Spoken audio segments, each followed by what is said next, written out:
Live Tamil cinema நேயர்களுக்கு வணக்கம். So அடுத்து பயங்கரமாக கூட்டமாக நண்பர்களோடையும் ஃபேமிலியோடையும் போய் கொண்டாடக்கூடிய ஒரு படத்தோட தான் இன்றைக்கி நான் வந்திருக்கேன். ஸோ படத்தை பற்றி சொல்கிறதுக்கு முன்னாடி those wall enjoying friendship day, அவங்க எல்லாருக்குமே வந்து ஹாப்பி ஃப்ரெண்ட்ஷிப் டே. ஸோ பயங்கரமாக என்ஜாய் பண்ணுங்கள். ஸோ நல்ல நண்பர்கள் இருந்தால் நம் வாழ்க்கையும் நல்லா இருக்கும் அப்படிங்கிற ஒரு கருத்தோடய இந்த படத்தையும் நான் சொல்கிறேன். ஸோ நண்பன் ஒருவன் வந்த பிறகு அப்படிங்கிற ஒரு படத்தோடு தான் இன்றைக்கி நான் வந்திருக்கேன். ஸோ இந்த படம் எப்படி இருக்குது, எப்படி வந்திருக்கு, என்ன மாதிரியான கூஸ் பம்ப்ஸ் எல்லாம் இந்த படம் ஏற்படுத்தியிருக்குன்றத ஷோக்குள்ளே போய் பார்க்கலாம். ஸோ நண்பன் ஒருவன் வந்த பிறகு ஒரு டைட்டில், அதாவது ஏஆர் ரஹ்மான் சார் ஒரு பாடலில் வந்து நண்பன் ஒருவன் வந்த பிறகு அப்படின்ட்டு இருக்கும். ஸோ அதை தான் எடுத்து இவங்க டைட்டிலாக வச்சுருக்காங்க. ஸோ ஏஆர் ரஹ்மான் சாரோட லிரிக்கே எடுத்து ஒரு டைட்டிலாக வைக்கிற அளவுக்கு ஒரு கதையோடு வந்திருக்காங்களா அப்படின்னு கேட்டிங்கன்னா கண்டிப்பாக வந்திருக்காங்க. ஸோ ஃபர்ஸ்ட் ஆஃப் வரைக்குமே படம் வந்து எந்த இடத்துலையுமே லேக் தட்டவே இல்லை, செம்மையாக இருந்துச்சு. திட்டத்திட்ட வந்து ஒரு ஒரு ஒருத்தன் காலேஜ் லைஃப்பில் என்னெல்லாம் பண்ணுவான், இது எல்லாமே ஆர்டிஃபிஷியலாக இருக்கும் இல்லையா. செகண்ட் இயர்லேருந்து காலேஜ் நம்ம கண்ட்ரோலுக்கு வந்துருச்சுடா, எல்லாரையும் போட்டு அடிச்சண்டா, பயங்கரமாக என்ஜாய் பண்ணடா அப்படிலாம் இருக்கும் இல்லையா. ஸோ அது எதுவுமே இருக்காது, நம்மளுக்கே தெரியும். ரியாலிட்டி என்னென்னா காலேஜ் லைஃப்பில் எல்லாருமே வந்து பயங்கரமாக அடி வாங்கிறது தான் அதிகமாக இருக்கும், அதுவும் ஷூ அடி வாங்கிறது தான் பயங்கர அதிகமாக இருக்கும். ஸோ அது எல்லாமே கண்ணு முன்னாடி வந்து கொண்டு வந்து நிறுத்தியிருக்காங்க. ஸோ காலேஜ் லைஃப்பில் நம்மளுக்கு என்ன மாதிரியான ஸ்ட்ரகிள்ஸ்லாம் இருக்கும், ஆப்வியஸாக மணியை தாண்டின ஒரு ஸ்ட்ரகிள்ஸ் வந்து பயங்கரமாக இருக்கும்.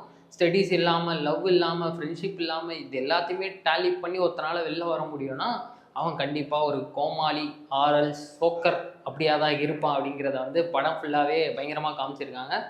அதுக்கப்புறம் படத்தில் வந்து இன்ட்ரோல் பிளாக்ல தான் பயங்கர எமோஷ்னலோட ஒரு பிரேக் ஒன்று கொடுத்துருக்காங்க. அந்த பிரேக் த்ரூ தான் வந்து நம்மளை செகண்ட் ஹாஃப் பார்க்கவே உட்கார வைக்கிறதுனே சொல்லலாம். ஸோ ஃபஸ்ட் ஹாஃப் வரைக்குமே நம்ம மீசை முருகுக்கு எந்த அளவுக்கு சப்போர்ட் கொடுத்தோமோ அதே அளவுக்கான சப்போர்ட் வந்து இந்த படத்துலையும் வந்து தெரிவிக்க விடுது.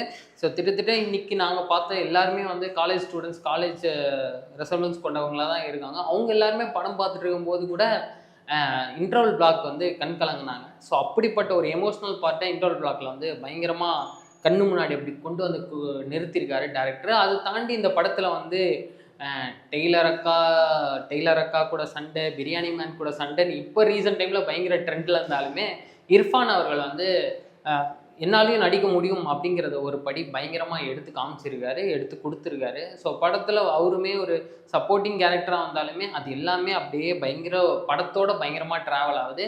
ஸோ லவ் அப்படின்னு ஒரு படத்தில் இருந்தாலுமே அதை கிரிஞ்சாக கொண்டு போயிடுவாங்களோ அப்படிங்கிற மாதிரி இருந்துச்சு. பட் எந்த வகையிலுமே கிரிஞ்சு தட்டாமல் ஒரு லவ்வை வந்து பயங்கரமாக கொண்டு போக முடியுன்றதை பயங்கரமாக காமிச்சிருக்காரு டேரக்டர். ஸோ செகண்ட் ஹாஃப் ஆரம்பிக்கும் போதே ஒரு மாதிரி ஸ்லோவாக தான் ஆரம்பிக்குது. ஏன்னா அதே எமோஷ்னலில் அப்படியே செகண்ட் ஹாஃபில் கன்வே பண்ணுன்றதுக்காக அப்படியே கட் பண்ணியிருக்காங்கன்னு நினைக்கிறேன். பட் அது என்றைக்குமே ஒர்க் ஆகாது இல்லையா. ஸோ செகண்ட் ஹாஃப் எடுத்தோடனே எல்லாருமே கொஞ்சம் பீக்கில் போயிட்டு அதுக்கப்புறம் கொஞ்சம் எமோஷ்னல் ஆகிட்டு அதுக்கப்புறம் அப்படியே ஒரு சென்டிமெண்ட்டோட முடியணும்னு ஆசைப்படுவாங்க மேபி ஆடியன்ஸ். பட் இது அப்படி ஆரம்பிச்சுதான்னு கேட்டால் கண்டிப்பாக கிடையாது. இதே எமோஷ்னல் செகண்ட் பிரேக்கில் எந்த அளவுக்கு எமோஷ்னலோடு கட் பண்ணாங்களோ அதே எமோஷ்னல் கொஞ்சம் ஸ்லோவாக அப்படியே வந்து ட்ராவல் ஆகுது இந்த படம். அப்புறம் படத்தில் ஹீரோயினாக நடிச்சிருக்க அவங்க வந்து ஆல்ரெடி வந்து பார்த்திங்கன்னா விடுதலை அப்படிங்கிற ஒரு படம் மூலயமா நம்ம ஹார்ட்டையெல்லாம் கொள்ளடிச்ச அவங்க தான் பவானி ஸ்ரீ. அவங்க தான் வந்து இந்த படத்துலையும் நடிச்சிருக்காங்க. ஸோ வேறு லெவல் பயங்கரமான பர்ஃபார்மன்ஸ் கொடுத்துருக்காங்க, சொல்லவே முடியாது. அந்தளவுக்கு ஒரு மாதிரி நீங்களே வந்து கிரேசியஸ்ட்டாக அப்படியே லவ் பண்ண ஆரம்பிச்சிருக்கீங்க, அந்தளவுக்கு வந்து பயங்கரமான எமோஷ்னலை அப்படியே குட்டி தள்ளிச்சிருக்காங்க அவங்க. அதுக்கப்புறம் படத்தில் நடித்த ஹீரோவாக இருக்கட்டும், வில்ஸ்பெட் அவங்க நடிச்சிருக்காங்க, இர்ஃபான் நடிச்சிருக்காரு, கேபி பாலா நடிச்சிருக்காங்க, அப்படின்னு ஒரு நட்சத்திர பட்டாளமே இருக்குது. அப்புறம் இந்த படம் வந்து எந்த இடத்துல பயங்கர ஹைப் எடுக்க ஆரம்பிச்சது பார்த்திங்கன்னா வந்து படத்தோட ப்ரமோஷனல் ஒர்க்லாம் இவங்க வந்து பழைய போஸ்டர்ஸை வந்து ரீக்ரியேட் பண்ணியிருந்தாங்க. அதாவது பாய்ஸ் படமாக இருக்கட்டும், எங்கெங்கெல்லாம் ஃப்ரெண்ட்ஸோடு சேர்ந்து ஒரு படம் பயங்கர ஹிட் ஆச்சோ அந்த படத்தோட போஸ்டர்ஸ்லாம் எடுத்து ரீக்ரியேட் பண்ணி அப்படி ஒன்று பண்ண ஆரம்பிச்சிருந்தாங்க. அங்கே தான் இந்த படம் ஏதோ ஒன்று சொல்ல வருது அப்படின்றது வந்து நமக்கு வந்து மைண்டில் தட்டுச்சு. அப்படி தான் இந்த படத்துக்கு போய் உட்காந்தோம். ஸோ இந்த ஒரு எக்ஸ்பெக்டேஷனுமே இல்லாமல் போய் உட்காந்த படம் ஒரு பயங்கரமான நல்ல படமாக வந்திருக்கு அப்படின்னு தான் நம்ம சொல்லலாம்.